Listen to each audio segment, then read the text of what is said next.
মুক্তি ও সুস্থতা কামনায় দোয়া মাহফিল করলেন। তো আসলে আপনাদের এই যে বাউল সমিতি থেকে কার থেকে কোনো উদ্যোগ নেওয়া হয়েছে কিনা?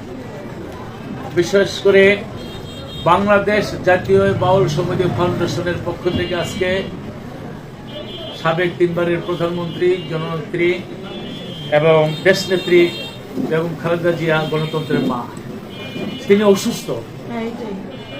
আপামর দল মত নির্বিশেষে সবাই তার জন্য আমরা দোয়া চাচ্ছি, আল্লাহ যেন তাকে সুস্থ করে আমাদের মাঝে ফিরিয়ে আনে। এবং আমার বাংলাদেশ জাতীয় বাউল সমিতি ফাউন্ডেশনে অনেক নেতাকর্মী, এই বিএনপির অনেক নেতাকর্মী, আমাদের আজীবন সদস্য, দাতা সদস্য, পৃষ্ঠপোষক এবং তারা উপদেষ্টা আছে।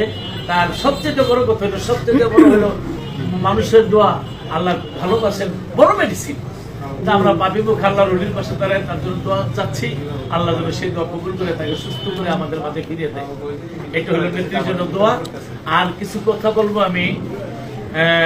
বর্তমানে চাচ্ছি না, আমার অনেক লোকে বলতেছে লাইব্রেরি আইসা না, কিন্তু না আইসা তো পারি না, কারণ জায়গায় জায়গায় জায়গায় জায়গায় এই যে আবুল সরকার সাহেবকে নিয়ে যা হচ্ছে, এটা নিয়ে আর কত করবে? যেহেতু মামলা হয়েছে, ওনার আইনের আশ্রয় আছে, আমরা আইনকে শ্রদ্ধা করি। আইনের যে সিদ্ধান্ত আসবে ইনশাল্লাহ আমরা মাথা পেতে দিব।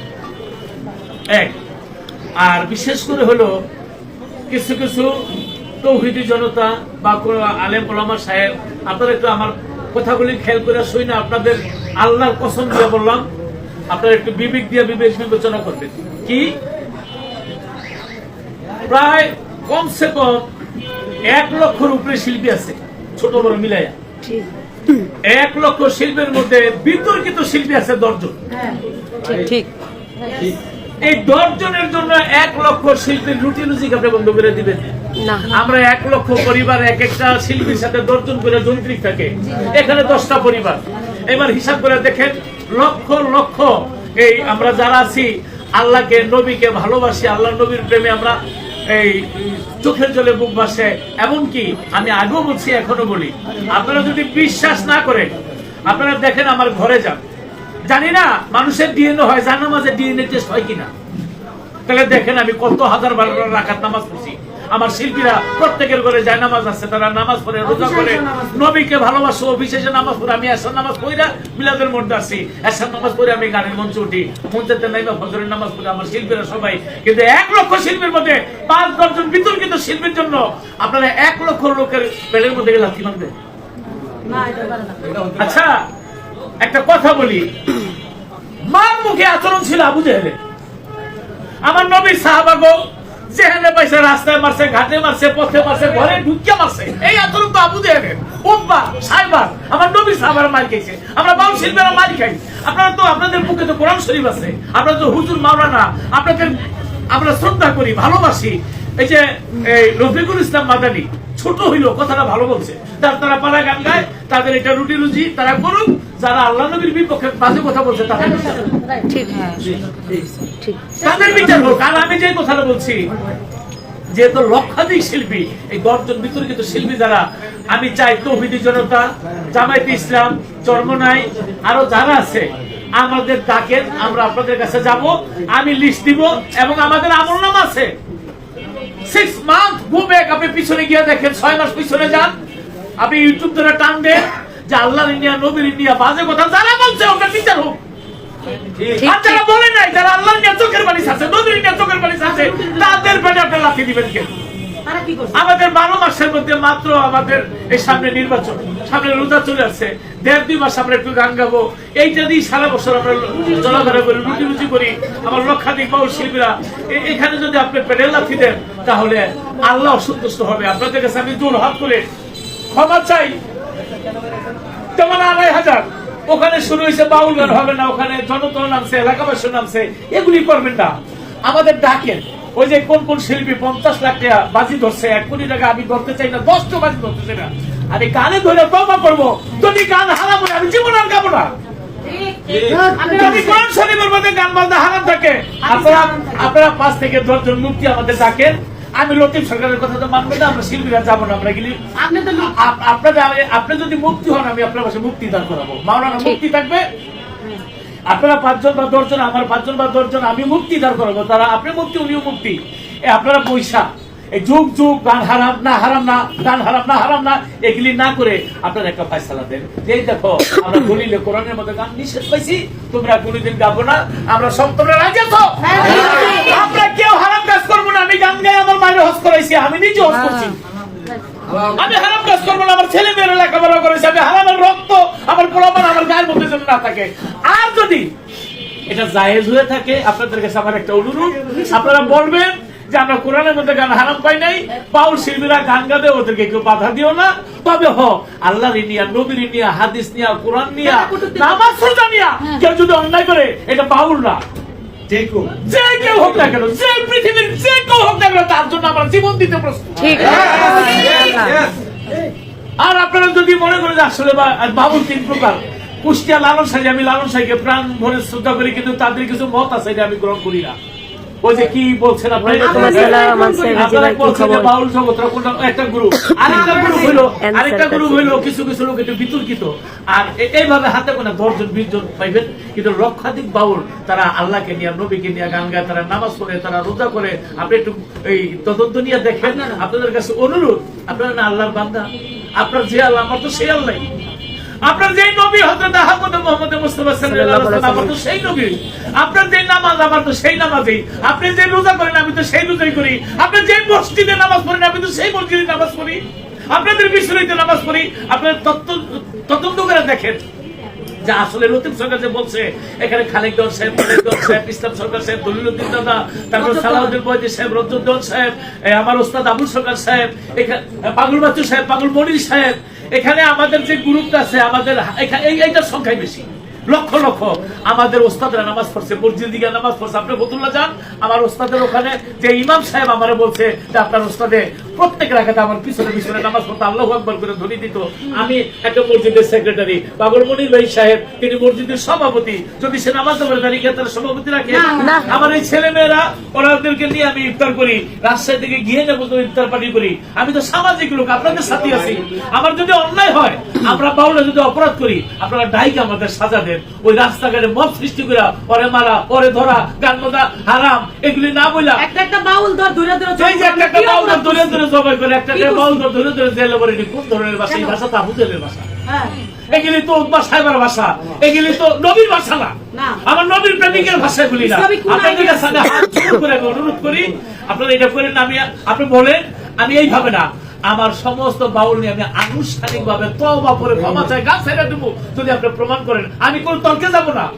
আর যদি আমাদের গাইতে দেন, আমাদের রুটি রুজি, ওই যে রফিকুল ইসলাম মাদানী সাহেব, তারা আমি সেলুট করি।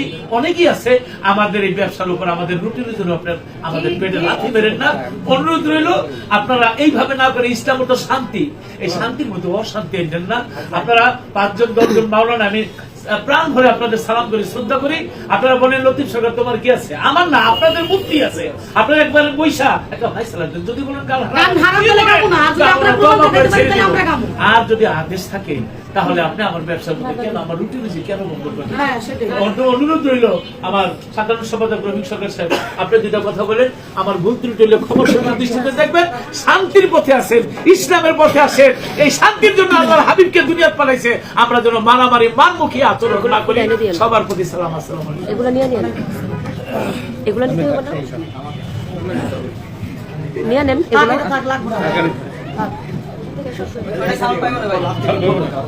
নিয়ে নেন এগুলো, নিয়ে নেন।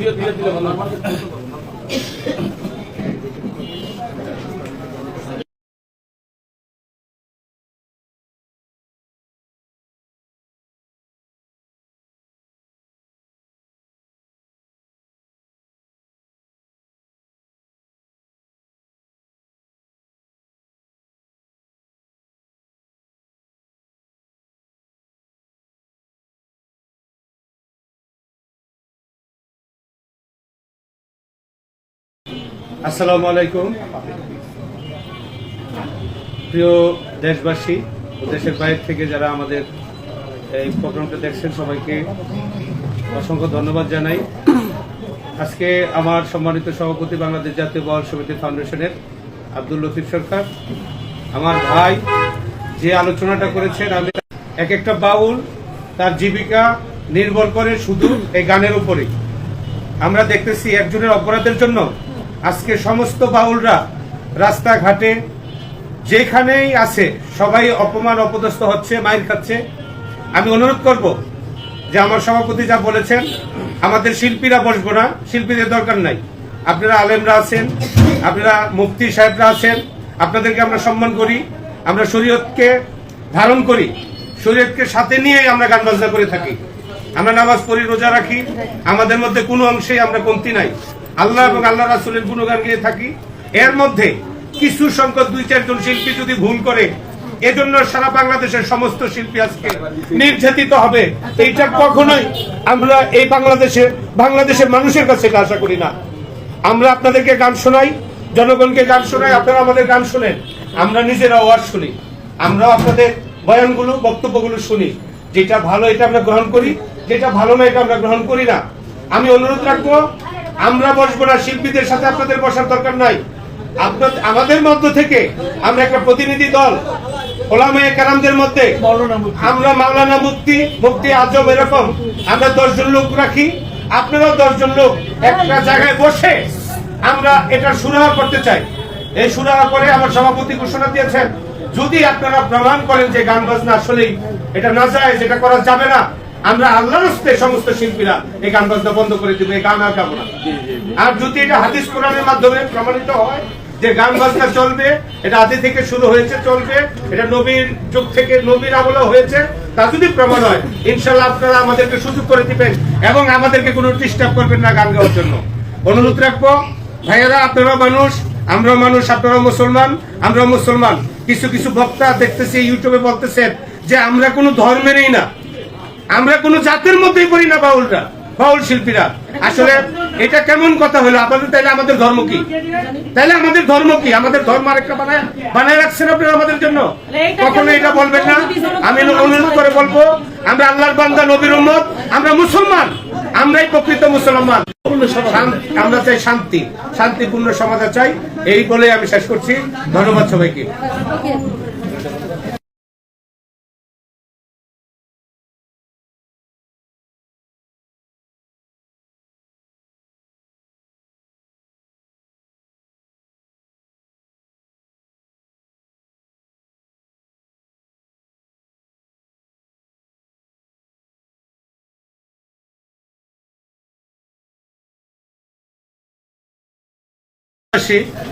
সবাই সালাম নেবেন, আসসালামু আলাইকুম।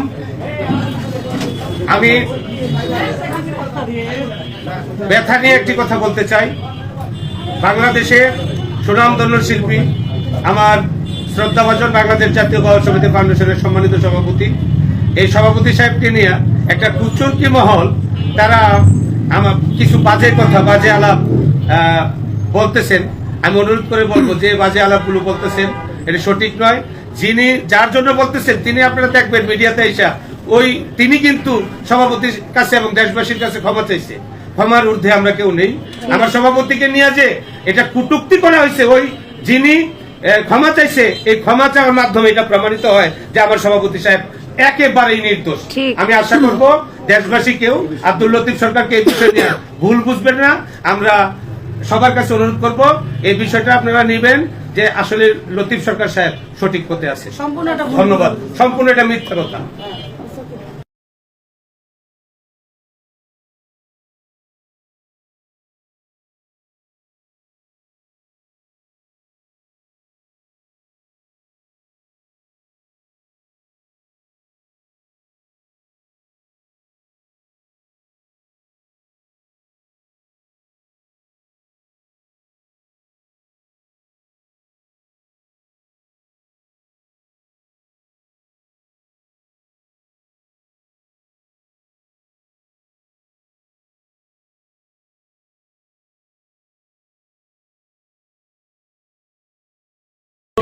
যে গান বাজনা হালাল না হারাম এটা নিয়ে একটা তর্ক বিতর্ক আছে। আমি জানতে চাই যে আপনার কাছে মনে হয় যে গান হালাল, এটা যদি মনে হয় তাহলে আপনি একটু যুক্তি তর্ক দিয়ে সাধারণ যে মানুষগুলো আছে, দেশের মানুষগুলো আছে, সবাইকে একটু বোঝাবেন আপনার যুক্তি তর্ক দিয়ে। এই বিষয়টা খুব মজার বিষয়। বাংলাদেশে যে কোরআন শরীফ, আমেরিকা ওই কোরআন শরীফ, লন্ডনে এই কোরআন শরীফ, ওই ইংল্যান্ডে যে কথা বললাম, ফ্রান্সে, অল বিশ্বে একই কোরআন শরীফ। এখন এই কোরআন শরীফটা আপনার ঘরেই আছে। কোরআন শরীফটা না এই শব্দটা থাকতো না, তাহলে তো আমি আরেকবার বলবো যে আমরা তর্কে যাব না। এটা চুপ চুপ ভাবে একটা বিতর্ক হয়ে আছে, একদল বলে গান হারাম, আরেকদল বলে গান হালাল। হালাল। তা আমি এটা না করে 10 জন মুফতি, তারা আমাদের তরিকতে 10 জন মুফতি থাকবে, তারা বৈশা যে রায় দিবে, রায় আমরা মেনে নিব। সৌদি আরবে যে গান বাজনা হয়, আমরা সাম্প্রতিক সময় বিভিন্ন সময় টেলিভিশনে দেখি যে গান হয়, তাহলে সেইখানে তারা কি তাদের জন্য কোনো কিছু হয় না? শুধু বাংলাদেশে কি সমস্যাটা হয়? যেই কথাটা বলছে রে ভাই, এটার জবাব আমি দিতে পারি, কিন্তু একটা কথা বলি, মানুষ একটা দেশ চলে, হিন্দু থাকে, মুসলিম থাকে, বৌদ্ধ থাকে, খ্রিস্টান থাকে, কোরআন থাকে, নামাজ থাকে, রোজা থাকে, হজ থাকে, নৃত্য গান সবকিছু নিয়েই তো একটা দেশ। পূজা সনাতন ধর্মে যারা পূজা করতেছে, এখন যারা আলেম সম্প্রদায় ভাই আছে, আমি দেখছি, আপনারাও দেখছেন, তারা পূজা মন্দিরে গেছে, তাদের যে নাচ, আমার বাপের বর্ষ আমি নাচি কিনে, তা আমি এটা খারাপ মনে করি না। আমি মনে করি একটা মানুষের আনন্দ থাকতে পারে, আনন্দ করতে পারে, হ্যাঁ, তবে সবার নিয়েই তো একটা দেশ। কিন্তু একবারে যদি আমরা হব আফগান, বাংলা হবে তালেবান, এটা করলে হবে না। এখন কথা তো আইসা বললো, বলতে চাচ্ছিলাম না, এই পিছনে কথা বলেন না। এটা কোনো কথা? স্পেনের মধ্যে 98% মুসলমান ছিল। আমার নবীর সাহাবারা জাহাজ টাইনে উঠেছে যাতে ফিরে না আসতে পারে স্পেনে, এইভাবে ইসলাম ছিল। শুনছি কার কাছে? আমার কথা না, দেলার হোসেন সাইদি সাহেবের কাছে। উনি বলছে 98% মুসলমান ছিল। এই মুসলমান গো একটা মসজিদ আছে, 1 লক্ষ লোক একসাথে নামাজ পড়তে পারে, ঢুকাইয়া এরপরে জেব্বাইরিসের কল্লা বানাইছে, জেব্বাইরিসের কল্লা বানাইছে। আবার বড় বড় জাহাজের মধ্যে শিশু বাচ্চা নারীদেরকে উঠে জাহাজগুলি ছিল ফুটা সাগরের মধ্যে নিয়ে ডুবাই সব মেরে আলিছে। জারি সারির দেশ বাংলাদেশ। আমি দেখছি এখন যদি এখানে 5 লক্ষ মাওলানা থাকে, হুজুর থাকে, আমাদেরও গায়ক, নায়ক, খেলোয়াড়, নাট্যকার, গীতিকার, সাহিত্যিক, এইভাবে আমাকেও লক্ষ লক্ষ লোক আছে। গন্ডগোল করবো কেন? আমরা হলাম শান্তিপ্রিয় লোক। আসলে এগুলি কইলেন না। ওই যে স্পেনের দেশ যেভাবে ইসলাম প্রচার ছিল, দেলোয়ার হোসেন সাইদি সাহেব, তার আমি শ্রদ্ধা জানি, আজকে তিনি নাই, তিনি বইলা গেছে, ইউটিউবটা খোঁজ দিয়ে পাইবেন, মুসলমানের ভুলের কারণে। তাই ভাই আপনারা এই ভুলগুলি করেন না। সাম্প্রতিক সময় আমরা একটা জিনিস দেখলাম, একজন বাংলাদেশের প্রখ্যাত বড় আলেম, বাউলদের নাকি কলেমাই নাকি আলাদা, বাউলের কলেমাই নাকি আলাদা। আমি এই জন্য বাউলটা 3টা ভাগ করে দিলাম। ওই যে কুষ্টিয়া লালন সাইজির, তারা একটা গ্রুপ আছে, তবে সাইজিকে আমি আমার মাথার তাজ মনে করি, তার গানের কোনো তুলনা নাই। কিছু কিছু বিতর্কিত লোক থাকে, আবার দেখবেন রাস্তা কিন্তু একটা না, একটা হলো শরীয়ত, একটা হলো তরিকত, একটা হলো হাকিকত, এরকম একটা শব্দ আছে। দেখেন আরেকটা কথা বলি, এটা আমি যদি বলি, এটা যার তার ব্যক্তিগত মত, কিন্তু সমাজ এটা মেনে নিবে না, শরীয়ত এটা মেনে নেয় না। এটা একজন একটা কথা বললো, এটা তো আমরা মেনে নিতে পারি না। মনসুর হাল্লাস, তিনিও তো একজন মাওলানা ছিল, তিনি তো আনা হক বলছে, আনা হক তো আমি হক কথা বলতে, আমি নিজে প্রধান। কিন্তু বড় করে আব্দুল কাদের জিলানী বলছে, আমি থাকলে তারে পড়াইতে দিতাম না। অনেকেই বলছে, একটু যখন একটা মানুষ আল্লাহর লোহের সাথে মিশে যায়, বাঁকাবিলা ফলাবিলা মিশে যায়, তখন তার ধরন চলাফেরা অন্যরকম। হ্যাঁ, তারা সমস্ত কিছুর স্বাভাবিকের ঊর্ধ্বে। কিন্তু আমরা তো সমাজ চিনি, নামাজ চিনি, গান গাই, টাকা চিনি, পয়সা চিনি, আমরা সমাজে থাকি, আমরা সমাজের সাথে তাল মিলিয়ে চলি। ঠিক আছে।